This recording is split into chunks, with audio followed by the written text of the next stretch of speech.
اچھا علی بھائی، اگلا سوال ہے، قرآن حکیم کی تلاوت کے دوران خارش کی وجہ سے بار بار پاؤں کو ہاتھ لگانا پڑتا ہے، کیا ہر دفعہ ہاتھ دھونا ضروری ہوگا؟ کیونکہ ہمارے ہاں کچھ لوگ اسے بے ادبی کہتے ہیں۔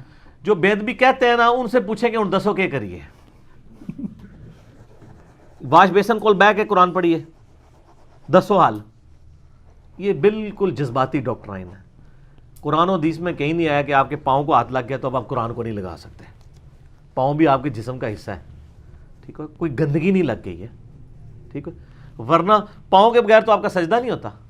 بخاری مسلم میں حدیث ہے، میرے رب نے مجھے حکم دیا کہ میں 7 اعضاء پر سجدہ کروں، 2 پاؤں کے پنجے، 2 گھٹنے، 2 ہاتھ، 6 اور ایک ماتھا، اور اشارہ ناک کی طرف کیا، یہ پوری ہڈی۔ پاؤں کے بغیر آپ کا سجدہ نہیں ہوتا۔ پاؤں باہر کٹ کے سٹ کے آنے نے، جناب جوتیاں نال پیر بھی لا کے آنے نے باہر، آپ کے جسم کا حصہ ہے، اس میں کوئی توہین والا مسئلہ نہیں۔ اور اس میں ابو داؤد کی وہ حدیث ہے جو نبی علیہ السلام وہ ایک زنا کے مقدمے کو ایڈریس کرنے کے لیے یہودیوں نے بلایا، تو آپ نے فرمایا تورات لے کے آؤ۔ انہوں نے آپ کو ایک گدی پیش کی، آج بھی عرب کے کلچر میں زمین پہ بیٹھنے سے پہلے ایک گدی دیتے ہیں، نبی علیہ السلام اس گدی پہ بیٹھ کے علماء یہود نے پیش کی۔ اس کے بعد جب تورات لائی گئی، آپ تورات کے ایک عالم کو اپنے ساتھ لے گئے تھے، اپنے ایک صحابی کو جس کو ہیبرو لینگویج آتی تھی، عبرانی۔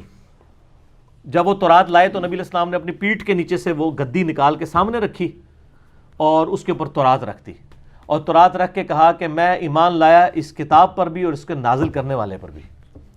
حالانکہ وہ تحریف شدہ تھی، تب بھی حضور نے ان کو ریگارڈ کیا، اس گدی کے اوپر رکھا، اور گدی سر پیٹھ کے نیچے سے نکالی، کوئی بے ادبی نہیں ہوئی ہے۔ یہاں لوگ کہتے ہیں تکیے پہ نہ بیٹھو، تکیے پہ رکھ کے قرآن پڑھی ہے۔ وہ ایک کہانی کرانی بند کرو۔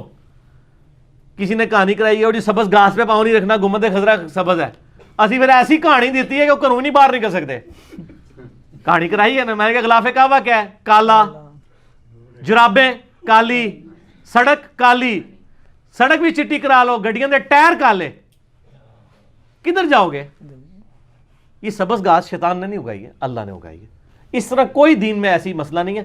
اور ان کو کہ آپ کو ہم حل بتاتے ہیں، آپ ایک اینڈرائڈ فون لے لیں، اس کو تو علماء نے فتویٰ دے دیا کہ وہ قرآن کے حکم میں نہیں ہے، وہ کوئی اسکرین کے اندر ہے، اس کو آپ بغیر وضو کے ہاتھ بھی لگا سکتے ہیں۔ یوں تو سر خارش کرو، پاویں جو مرضی کرو، تسی پڑھو ہوتے۔ تو آپ یوٹیوب پہ میرے کلپ ہے گیر مسلم کو قرآن دینے کا مسئلہ اور بے وضو قرآن پڑھنے کا مسئلہ، اس میں میں نے اور مسائل بھی بتائے ہیں۔ سر کوئی مسئلہ نہیں، خارش کریں جتنی بار مرضی، کوئی مسئلہ نہیں، آپ پڑھ سکتے ہیں۔ جزاک اللہ۔